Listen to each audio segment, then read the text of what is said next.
હરિઓમ. નમસ્કાર વિદ્યાર્થી મિત્રો. સાર્થક વિદ્યા મંદિર ઓનલાઈન શિક્ષણમાં આપ સર્વે વિદ્યાર્થીઓનું સ્વાગત છે. આપણે અર્થશાસ્ત્ર વિષય ધોરણ 12માં 1 થી 5 પ્રકરણ છે એ પૂર્ણ કરેલ. આજે આપણે નવું ચેપ્ટર પ્રકરણ નંબર 6 બેરોજગારી શરૂ કરવા જઈ રહ્યા છીએ. તો સૌથી પહેલાં વિદ્યાર્થી મિત્રો, આજે કોઈ પણ દેશ છે એને આર્થિક વિકાસ કરવો હોય તો એ દેશની અંદર જે આર્થિક સમસ્યાઓ છે એનું નિવારણ કરવું ખૂબ જ જરૂરી છે. મોટે ભાગે આર્થિક પ્રશ્નોમાં જો સૌથી વધુ મૂંઝવતો પ્રશ્ન હોય તો એ છે બેરોજગારી અને ગરીબી. પરંતુ ગરીબી અને બેરોજગારી છે એ એક સિક્કાની બે બાજુ સમાન છે. માટે જો બેરોજગારીની સમસ્યાનું નિવારણ કરવામાં આવે તો મોટા ભાગે છે એ ગરીબી આપણે દૂર કરી શકીએ. આ ઉપરાંત આર્થિક સમસ્યાની અંદર ફુગાવો, મંદી એ સમસ્યાઓ પણ જોવા મળે છે. આ સમસ્યાઓ છે એ દરેક દેશ માટે ચિંતાજનક સ્થિતિ ઊભી કરે છે. કોઈપણ દેશે વિકાસ કરવો હોય અથવા વિકાસ કરી લીધા પછી એમાં વૃદ્ધિ કરવી હોય, આ વિકાસને જાળવી રાખવો હોય તો આવી આર્થિક સમસ્યાઓનું નિરાકરણ કરવું ખૂબ જ જરૂરી બને છે. એટલા માટે જ બેરોજગારી છે એ એક વૈશ્વિક સમસ્યા બની ગઈ છે. કારણ કે કોઈપણ દેશે આર્થિક વિકાસ કરી લીધા પછી પણ એ દેશની અંદર પૂર્ણ રોજગારીનું સ્થિતિનું નિર્માણ કરવા માટે કોઈપણ દેશ સક્ષમ નથી. એટલે પૂર્ણ રોજગારીનું સર્જન કરી શકવામાં સફળ થયા નથી. એના કારણે જ દેશની અંદર બેરોજગારી છે એક વૈશ્વિક સમસ્યા બની ગઈ છે. ભારત જેવા દેશોની અંદર જે બેરોજગારીની સમસ્યા છે એ દીર્ઘકાલીન સમસ્યા એટલે કે ઘણા લાંબા સમયથી આ સમસ્યા છે એ જોવા મળે છે. આયોજનની અંદર દર વખતે ગરીબી, બેરોજગારી સમસ્યાનું નિવારણ કરવા માટે વિવિધ રોજગારલક્ષી કાર્યક્રમો છે એ ઘડવામાં આવે છે. એનું નિવારણ માટેના આયોજનો પણ કરવામાં આવે છે. પરંતુ દેશ છે એ જે લક્ષ્યાંક નક્કી કરેલો હોય એ લક્ષ્યાંક મુજબની ગરીબી કે બેરોજગારી દૂર કરી શકી નથી. માટે દેશ છે એ આર્થિક વિકાસના જે લક્ષ્યાંકો છે એ મુજબનો વિકાસ કરી શકતો નથી. અને બને છે એવું કે આર્થિક વિકાસ વધવાની સાથે બેરોજગારી છે એ ઘટવાની જગ્યાએ વધતી હોય એવું જોવા મળે છે. એ આપણા આયોજનની એક મર્યાદા ગણી શકાય. આનું મુખ્ય કારણ એ હોઈ શકે કે આપણા દેશની અંદર જે દરે વસ્તી વધે છે એ દરે સામે આપણે રોજગારીની તકો વધારી શકતા નથી. એટલે કે જે પ્રમાણે વસ્તી વધે એ પ્રમાણે આપણે રોજગારી વધારી શકતા નથી. એટલે કે આપણા આયોજનની એક આ ખામી છે. જેના કારણે વિકાસ તો થાય છે, વિકાસનો દર પણ વધે છે, પરંતુ સામે બેરોજગારી છે એ ઘટવાના બદલે વધી રહી છે. આ એક ખૂબ જ ગંભીર સ્થિતિનું નિર્માણ થાય છે. જેના કારણે દેશ છે એ વિકાસની પ્રક્રિયામાં તીવ્ર ગતિએ આગળ વધી શકતો નથી. હવે આપણે વિદ્યાર્થી મિત્રો સૌથી પહેલાં બેરોજગારીનો અર્થ જોઈએ. આપણે બેરોજગારી શબ્દથી કોઈ અપરિચિત નથી. આપણને ખ્યાલ છે કે ભાઈ બેરોજગારી એટલે કોઈ પણ વ્યક્તિ છે એની કામ વગરની સ્થિતિને આપણે બેરોજગારી કહીએ. પરંતુ અર્થશાસ્ત્રની અંદર દરેક શબ્દનો ઊંડાણપૂર્વકમાં અર્થ આપેલો હોય છે. તો અહીં પણ આપણે એનો અર્થ જોઈએ તો સામાન્ય રીતે બેરોજગારી એટલે કામ કરી શકે તેવી વ્યક્તિની કામ વગરની સ્થિતિ. ખાસ સમજવા જેવો શબ્દ છે. કામ કરી શકે તેવી વ્યક્તિની કામ વગરની સ્થિતિ. ખાસ સમજવા જેવો શબ્દ એ છે કામ કરી શકે તેવી વ્યક્તિ. આપણે જનરલી એવું માનતા હોય કે કોઈ પણ વ્યક્તિની કામ વગરની સ્થિતિ એટલે બેરોજગારી. પરંતુ જે વ્યક્તિ કામ કરી શકે છે પરંતુ એ કામ એને મળતું નથી, કામ વગરની સ્થિતિ હોય તો એને બેરોજગાર કહેવાય. બેરોજગાર માત્ર શ્રમિક જ હોય તેવું નથી, પણ ઉત્પાદનના અન્ય સાધનો પણ બેરોજગાર હોઈ શકે. પરંતુ સામાન્ય રીતે બેરોજગારીને માત્ર શ્રમના સંદર્ભમાં જ વિચારવામાં આવે છે. તેથી અહીં આપણે શ્રમિકને લક્ષ્યમાં રાખીને બેરોજગારીનો અર્થ સ્પષ્ટ કરીશું. હવે વિદ્યાર્થી મિત્રો, ખાસ અહીં એમ કીધું છે કે બેરોજગારી માત્ર શ્રમિક જ હોય એવું જરૂરી નથી. આપણે ઉત્પાદનના 4 સાધનો જમીન, મૂડી, શ્રમ અને નિયોજક, આ જે 4 સાધન છે એમાં ઉત્પાદનનું જે એક સાધન શ્રમ છે, શ્રમ એટલે જે વ્યક્તિ કામ કરે છે શારીરિક કે માનસિક, એ શ્રમમાં આવે, બરોબર. એને જો કામ ન મળે તો એને આપણે બેરોજગાર ગણતા હોય. સામાન્ય રીતે આપણે એને ટૂંકમાં વ્યક્તિ સાથે આપણે બેરોજગારીને જોડતા હોય છે. પણ અહીં એવું કહેવા માંગે છે કે બેરોજગારીમાં અન્ય સાધનો ઉત્પાદનના એ પણ બેરોજગાર હોય. જેમ કે જમીન પણ બેરોજગાર હોય, પરંતુ જમીન છે એ કોઈ વ્યક્તિ નથી, એટલા માટે જનરલી આપણે એની ગણતરી કરતા હોતા નથી. પરંતુ જમીન બેરોજગાર હોય એનો મતલબ કે જે જમીનને ખરેખર આપણે ઉત્પાદનમાં ઉપયોગ કરી શકીએ છીએ, કે ભાઈ પડતર જમીન છે, એમનેમ પડેલી જમીન છે કે જેનો કોઈ ઉપયોગ નથી અને કોઈ ઉપયોગ કરતા પણ નથી, તો એ જમીન બેરોજગાર ગણાય. પરંતુ આપણે અહીં શ્રમના સંદર્ભમાં જ બેરોજગારીનો અર્થ જોવાનો છે, બરાબર. એટલે એને ધ્યાનમાં રાખીને હવે આપણે એનો અર્થ જોઈએ. તો સૌપ્રથમ અહીં પીગુના મત મુજબ બેરોજગારીની વ્યાખ્યા આપેલી છે. પીગુ બેરોજગારીની વ્યાખ્યા આપતા કહે છે, કોઈ વ્યક્તિ માત્ર ત્યારે જ બેકાર કહેવાય છે કે જ્યારે તેની કામ કરવાની ઈચ્છા હોવા છતાં કામ મળતું નથી. પીગુએ જે બેરોજગારીની વ્યાખ્યા આપેલી છે એમાં એ સ્પષ્ટ કહે છે કે કોઈ પણ વ્યક્તિને ત્યારે જ આપણે બેકાર કે બેરોજગાર કહી શકીએ કે જ્યારે એની કામ કરવાની ઈચ્છા હોય, એટલે કે વ્યક્તિની કામ કરવાની ઈચ્છા હોય છતાં તેને કામ મળતું નથી. એનો મતલબ એમ થાય કે કોઈ વ્યક્તિની કામ કરવાની ઈચ્છા જ ન હોય અને એને કામ ન મળે તો એ વ્યક્તિ બેરોજગાર નથી. પરંતુ જો વ્યક્તિની પોતાની કામ કરવાની ઈચ્છા હોય અને છતાં પણ તેને કામ ન મળે તો જ માત્ર એને બેરોજગાર કહેવાય.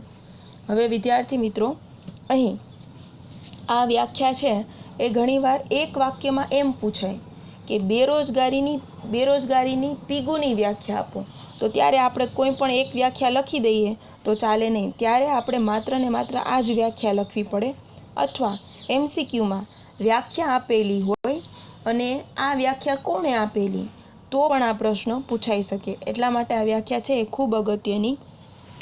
હવે બીજી એક વ્યાખ્યા આપેલી છે, એમાં છે બેરોજગારીનો ક્લિયરલી અર્થ છે એ સ્પષ્ટ કરેલો છે. આ વ્યાખ્યા એમને પૂછાય તો તમે લખી શકો અને ખૂબ જ ઇઝી છે, તમને ઝડપથી યાદ રહી જશે. ટૂંકમાં બેરોજગારી એટલે પ્રવર્તમાન વેતન દરે વ્યક્તિની કામ કરવાની ઈચ્છા, શક્તિ અને તૈયારી હોવા છતાં તેને કામ ન મળે ત્યારે તે વ્યક્તિ બેરોજગાર છે તેમ કહેવાય. સૌપ્રથમ શબ્દ છે પ્રવર્તમાન વેતન દર. પ્રવર્તમાન વેતન દર એટલે જે વેતન દર હાલમાં ચાલી રહ્યો છે તે. એ વેતન દરે વ્યક્તિની કામ કરવાની ઈચ્છા હોવી જોઈએ, એ કાર્ય કરી શકવાની તેનામાં ક્ષમતા હોવી જોઈએ, એટલે કે શક્તિ હોવી જોઈએ, અને એ કામ કરવા માટેની વ્યક્તિની માનસિક તૈયારી હોવી જોઈએ. આ હોય છતાં પણ તેને કામ ન મળે ત્યારે એ વ્યક્તિ બેરોજગાર કહેવાય. હવે સૌપ્રથમ આપણે વેતન દરને સ્પષ્ટ કરીએ. માની લો કે કોઈ એક મજૂરી પ્રકારનું કામ હોય, એ મજૂરી કામ કરવા માટેનો હાલનો એટલે કે આ વર્ષનો વેતન દર છે એ 200 રૂપિયા હોય ફોર એક્ઝામ્પલ. એટલે આ વેતન દર રેગ્યુલર ચાલી રહ્યો છે અને વ્યક્તિને એ વેતન દર માની લો કે સ્વીકાર ન હોય અને એમ કે મારે 200 નહીં 300 રૂપિયા વેતન દરે કામ કરવું છે, તો સ્વાભાવિક છે કે એને કામ મળવાનું નથી. પરંતુ બજારના ભાવે એટલે કે બજારની અંદર એ કામ કરવા માટેના ₹200 ચાલી રહ્યા હોય તો એટલે કે વ્યક્તિ છે એ ₹200 એને સ્વીકાર નથી અને ₹300 માટેની ડિમાન્ડ કરે તો સ્વાભાવિક છે કે એને કામ મળવાનું નથી. એને માર્કેટની અંદર, બજારની અંદર ચાલી રહેલા ભાવ છે એ સ્વીકાર હોવા જોઈએ. હવે પ્રવર્તમાન વેતન દરે વ્યક્તિની કામ કરવાની ઈચ્છા હોવી જોઈએ, એની કામ કરવા માટેની ક્ષમતા પણ હોવી જોઈએ અને એ કામ કરવા માટેની એની તૈયારી હોય અને છતાં પણ જો એને કામ ન મળે તો જ વ્યક્તિ છે એ બેરોજગાર કહેવાય. માની લો કે કોઈ વ્યક્તિને વેતન દર સ્વીકાર છે પરંતુ કામ કરવાની ઈચ્છા નથી તો એ બેરોજગાર નથી. વેતન દર સ્વીકાર છે, કામ કરવાની ઈચ્છા છે પણ એ કામ કરી શકવા માટે સક્ષમ નથી તો પણ એ બેરોજગાર નથી. અથવા તો કામ કરવાની ઈચ્છા છે, શક્તિ છે, એની તૈયારી છે પરંતુ એને પ્રવર્તમાન વેતન દર સ્વીકાર નથી. જે વેતન દર ચાલે છે એના કરતાં વધુ વેતન દર એને કામ કરવાની ઈચ્છા છે તો પણ એ વ્યક્તિ બેરોજગાર કહી શકાય નહીં. એટલે કે અહીં તમારે યાદ રાખવાનું, પ્રવર્તમાન વેતન દર સ્વીકાર હોવો જોઈએ, કામ કરવાની ઈચ્છા હોવી જોઈએ, શક્તિ હોવી જોઈએ અને તૈયારી હોવી જોઈએ. છતાં પણ જો કામ ન મળે તો જ વ્યક્તિ છે એ બેરોજગાર કહેવાય.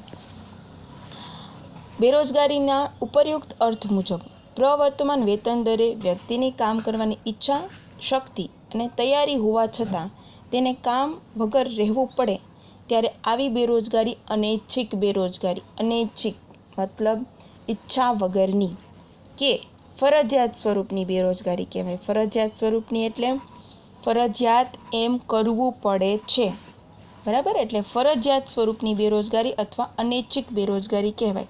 ઘણીવાર એક વાક્યમાં એવો પણ પ્રશ્ન પૂછાય છે કે ફરજિયાત બેરોજગારી એટલે શું અથવા તો અનૈચ્છિક બેરોજગારી એટલે શું? તો ઉપર મુજબની વ્યાખ્યા જ તમારે લખવાની થાય.